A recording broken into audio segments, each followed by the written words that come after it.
Hello,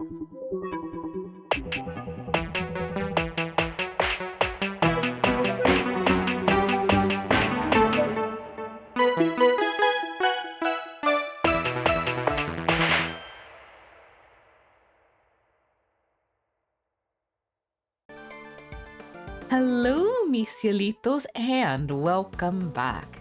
Coco and Rosh are here, and we are continuing Ace Attorney Investigations 2. Hello, Charlene. And from this, we can deduce that there must have been a power outage lasting for that length of time, during which anyone could have moved around the prison undetected. Do you mean to say that our killer intentionally created this 3-hour gap? That it was no simple camera malfunction? Is that even possible? I love that sprite in particular for her. Like, she's got a lot of good ones, but I think that one might be my favourite. It was completely possible to create the 3-hour gap using this. The chessboard. Yes! Take that! Our investigation of the yard turned up something rather interesting.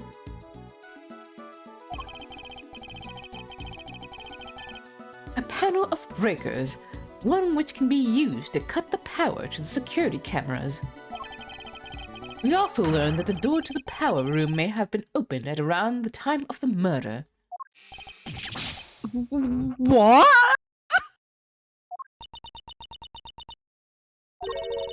Such a shame to see one so capable fall so short of the mark. Mr. Edgeworth knows what he's doing. Then how does he explain the lock on the power room door? Oh yeah, it was kind of locked up tight. And the warden's the only one with the key. Those breakers are vital to the prison's infrastructure. Though I very much doubt that anyone could have gained access to the power room key so easily. I mean, we did. Yeah. Objection!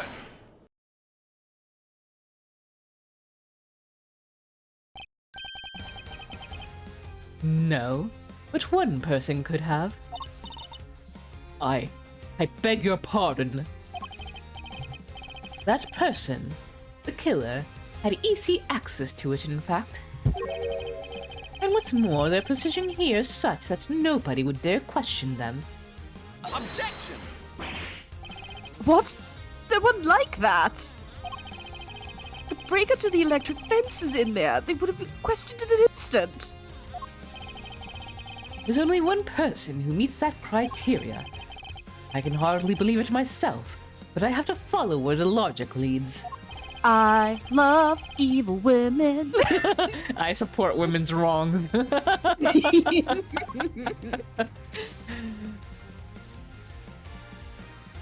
Take that! The real culprit is...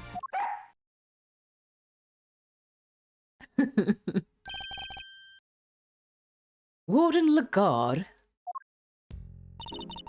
Oh, just look at you. Aren't you the cutest little poochie-woo?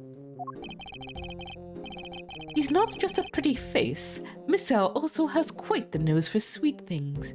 Don't you, you good boy, don't you? You good boy. He tries to sneakily dote on the puppy. Because she was like looking at him. Oh, why doesn't he ever treat me that way? Saka, are you here? Damn, I think I just got possessed.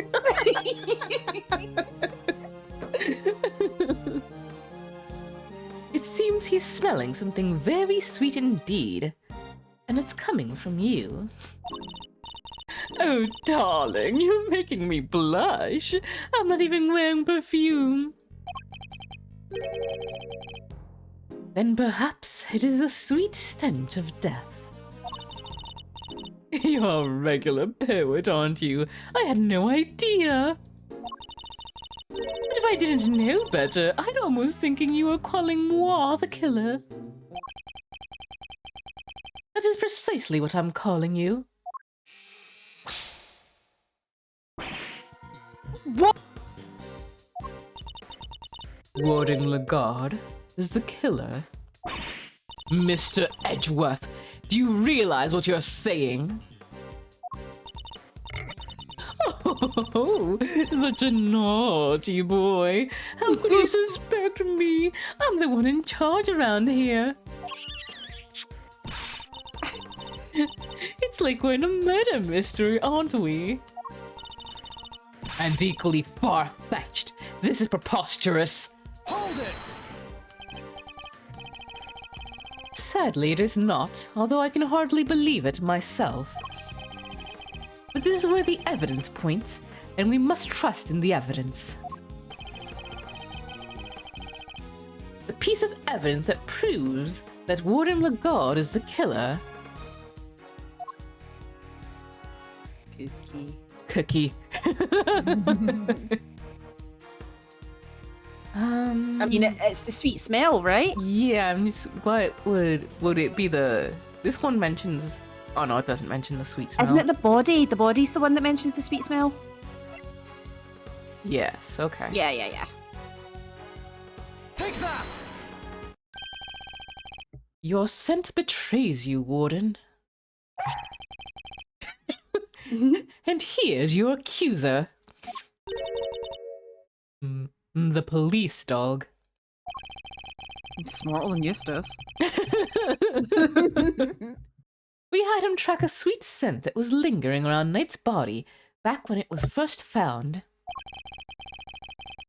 He now appears to be smelling the same scent and is coming from you. Oh, darling, you're priceless. Really, you are. Your evidence is a whiff of suspicion. Verity, dear, do put him in his place.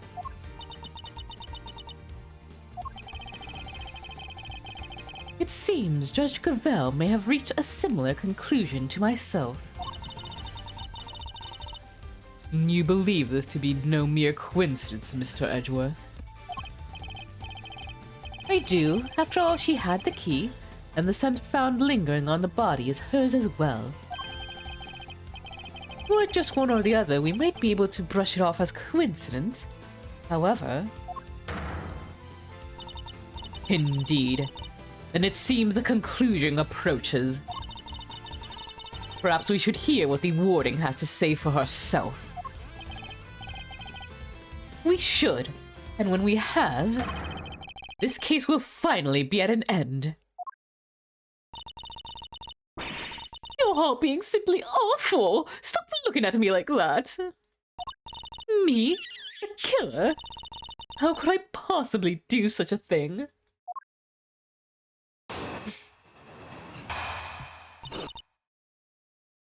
I didn't do it!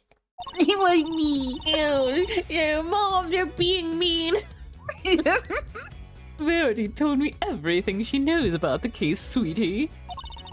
The victim died in his cell, so by your logic, I would have had to kill him there. But how am I supposed to have moved the body? Especially as I never went into the prison. I was too busy with work, you see. I was cooped up in my office until right before the show began. Check if you like. You won't find a record anywhere of my having entered or left the prison proper. I haven't the first idea what harebrained theories you little scamps have cooked up, but I'm innocent. There's simply no way I could be the killer.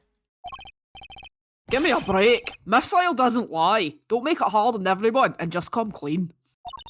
Oh dear. I'm afraid you are the one making things difficult. Sorry, Mum. As I just said, I never went into the prison. If you think I'm lying, go and check the records.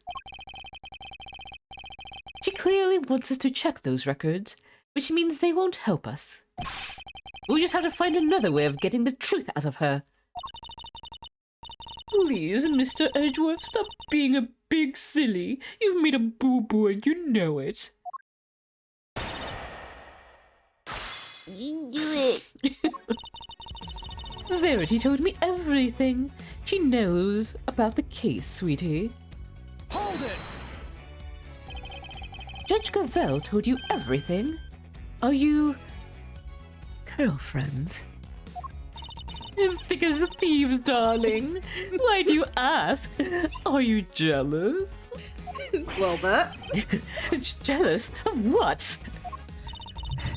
Phoenix, turns out I'm not as gay as I thought I was. I might be a bisexual. Bi panic! Or bi-prince. Ah! Who knew? It was Edgeworth all along. But only for Gavel. Only. I had to ask Warden Lagarde for a lot of information on the first day of our investigation. It seemed only right that I share some information in return. Oh, Verity, do you have to make it sound so awfully dry? I thought we had a lovely chat. I simply shared the truth in our conversation. It was the least I could do. I'm not sure what's going on, but these two I've seen a manicure like that before. are terrifyingly formidable together. Terrified. The victim died in his cell, so by your logic, I would have had to kill him there.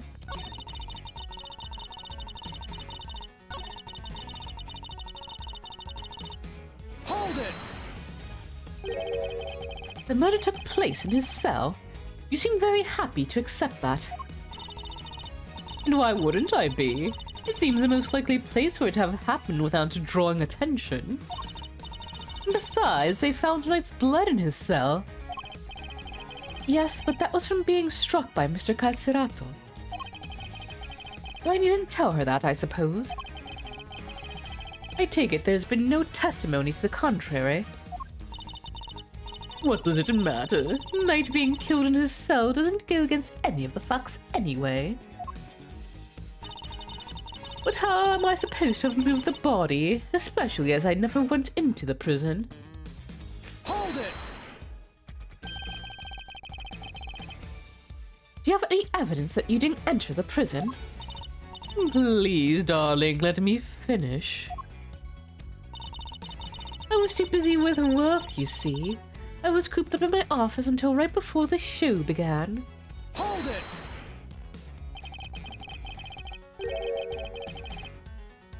So you were in your office the whole time, and you didn't notice anything unusual? No, I can't say that I did. And you didn't notice anything missing? I must confess, I'm a rather messy girl. We know. And a forgetful one at that. I put something down and it's lost forever. A curse, darling, a curse. Not me. Yeah, she's so relatable. I even lost some important evidence recently. It was gone. Poof, just like that. What? And she still has a job? Honestly, if somebody came into my office and took something, it might have been years before I noticed. Yeah. It seems I'll need more than the power room key to expose her. On the day of the murder, I was working in my office. I went looking for something I'd misplaced. Even if I had a reason to go into the prison, I simply wouldn't have had time. Check if you like. You won't find a record anywhere of my having entered or left the prison proper. Hold it! Sure, maybe you didn't go through the main entrance to the prison. But what if you took another route? Oh, come now, sweetie. Surely you don't mean that awful, filthy tunnel they discovered? Why, until yesterday I had no idea it even existed. No, you had another way in, I'm certain of it. A route that didn't require going through the main entrance or the tunnel. The route you took went through this location. The yard? Yeah, it's right next to our office. Yeah. Is that... Yeah, it's gotta be, right? I would assume so. I don't know where else. Yeah, let's Because do we that. do see that door there. I mean, I think that's a door. I assume that's a door. Yeah. Because Oh, yeah, the fence door. Through the fence? Oh, through the fence?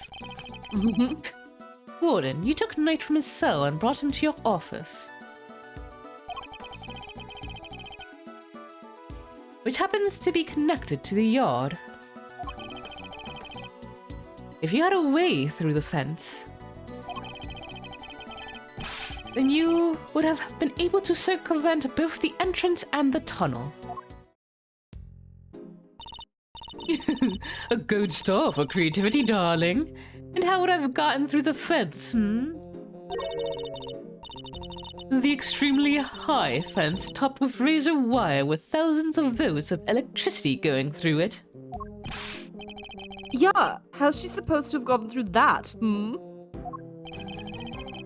The fence's electricity supply can be cut off from the power room. And only you had the key, Warden. No one but you could have done it. Overruled.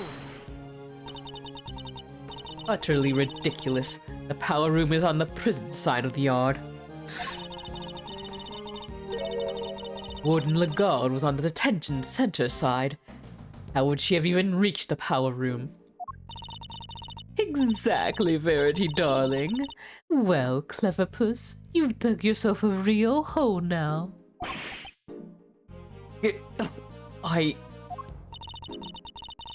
If there's no record of Warden Lagarde having entered the prison proper,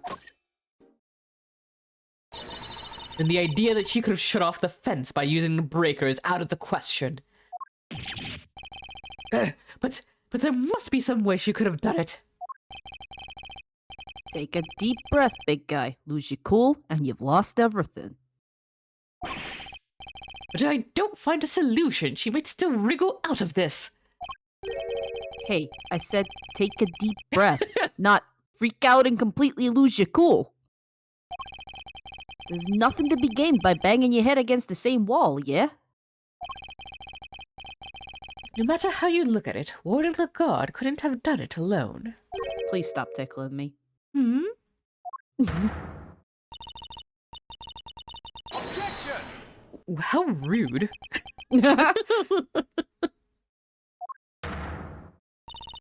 You aren't doing yourself any favors by obstructing justice with your silence.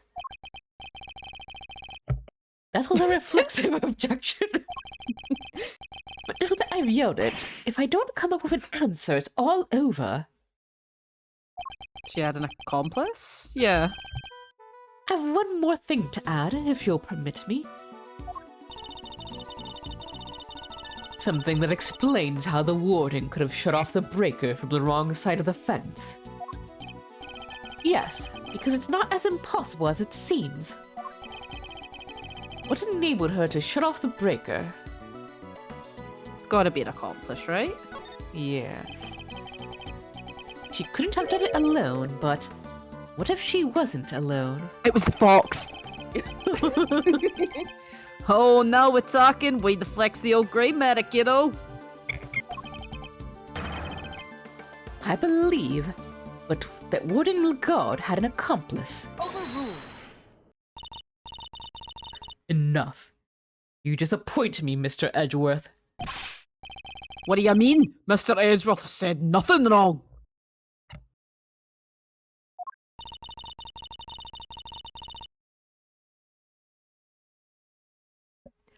The inmates of this prison are all issued with security bracelets.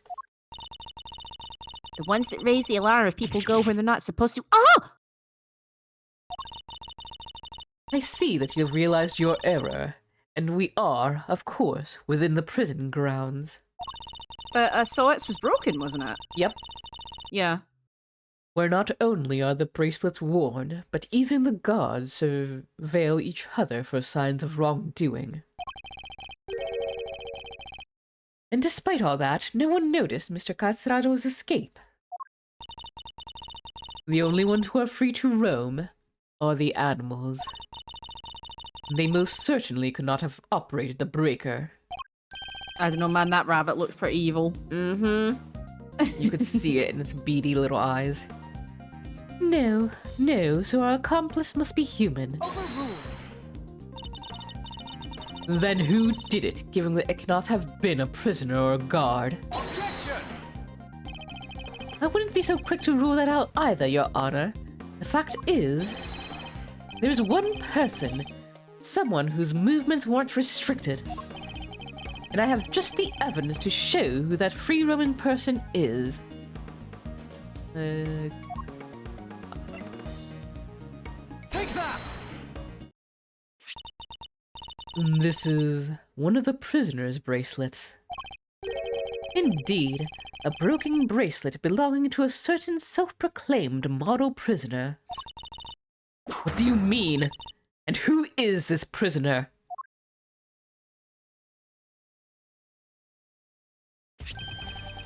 Frank Solid, Warden Lagarde's favorite inmate. Yay, I love this phrase!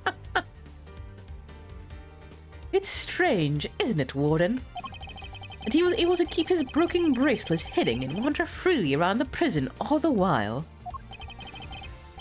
It is pretty funky, and I don't mean that in a good way.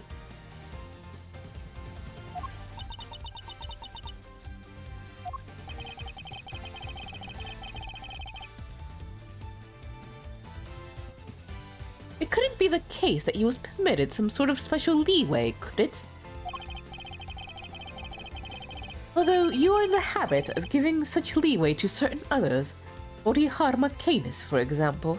Overruled. Mr. Edgeworth, that is pure speculation. Objection! In that case, why don't we ask Mr. Sawit himself? I'm confident he will confirm for us that he and Warden Lagarde were accomplices in this crime. If the two of them had worked together, a certain route into the prison becomes viable. The real route by which Knight was moved from his cell to the prison proper. Recall that there were two big obstacles in her path. First, the security camera outside Knight's cell. Second, the electrified fence in the yard. But she was able to remove both obstacles in one fell swoop. By having Mr. Sawit shut off the corresponding breakers. All right, Mr. Edgeworth, you've had your fun. And do you still deny it, Warden Lagarde? No, darling, you've got it. I admit it. Warden! Tell me this isn't true. Sorry, Verity. Honey, I'm afraid it is. Frankie helped me do it. Way! You did it, Mr. Edgeworth! You got her! Oh, I hate this. I know this isn't how reveals happen in Ace Attorney games. Nice shooting, cowboy. She won't be wriggling out of this now. As Mr. Edgeworth said, I had Frankie switch off the breaker. But we didn't kill Knight, did we? No, sweetums, we didn't. What? Warden, explain yourself. Oh, Verity dear, I doubt your precious goddess will want to hear my excuses now. She is all merciful. You have but to confess and you shall be saved. Oh gosh, alright. I was being threatened. I had no choice but to do as he said.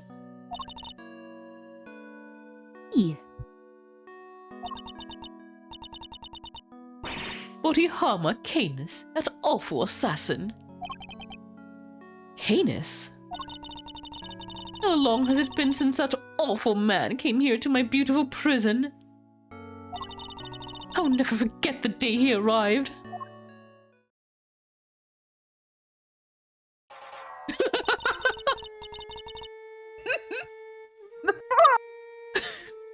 The moment we were alone, he said this to me. You should know that I have Other dogs. Dogs not confined to this fine institution. Others? Yes, very loyal dogs. Dogs who will do anything I ask of them. Of course, he wasn't talking about real dogs. He was talking about his very human cronies. And then he said one last thing. I would recommend that you take care in how you treat me during my stay here. I wouldn't want to have to set my dogs on you or your precious family. I had no choice. I gave him that cell. I gave him everything he asked for. Everything? Wait, is that how he became the fixer? Yes, darling, I obeyed his every command and smuggled in for him all that he wanted. Eventually, I brought dear sweet Frankie into our little conspiracy. He agreed right away, of course, because I made things easier for him too. You were smuggling in contraband. How exactly? Once a week, late at night, Frankie would shut off the breakers. That allowed me to go from my office into the yard without being seen by the cameras. Then I simply dropped the packages down the well on the prison side and went back through the fence. Each one of them spritzed with a little of my perfume. So that's what the sweet smell was. Yes, it was a signal for Canis's dog. When he picked up the scent, he would fetch the packages and bring them back to his master. We had to make sure Rocco wasn't in his cell at the time, of course. Can't have been easy keeping him from finding it. Oh, we're all very much creatures of habit here at the prison, darling. Everything runs to a schedule. Meals, exercise hours, that sort of thing. We knew when he wasn't there. And that adorable little bear of his freezes with fright at the sight of Canis's dog. Poor thing. There was no risk of him raising the alarm either. She has oversight over everything here at the prison, which made her the perfect mule. With her on his side, Canis couldn't fail. Frankie would sneak out again early in the morning to switch the breakers back on, and our work was done. Apart from fixing the time codes on the cameras, which I would do later when I got the chance. You have shared a great deal, Warden. The Goddess of Justice will surely take your honesty into account. I've been the most dreadful fool. I know I have. I'm supposed to be the one in charge. The day of Knight's murder was also one of our delivery days. And so Frankie, bless his heart, did his usual work with the breakers. But there was no package for me to deliver that day, so I didn't go out into the yard. So that's the secret behind the fixer system, and why she was... The police have been trying to track down his accomplices for the longest time. Even I've had to lend them a hand myself, you know. Heaven knows how many times I've hauled the secretive scoundrel into my office to talk to me. But no matter what I say or how much evidence I present him with, he simply won't say a word.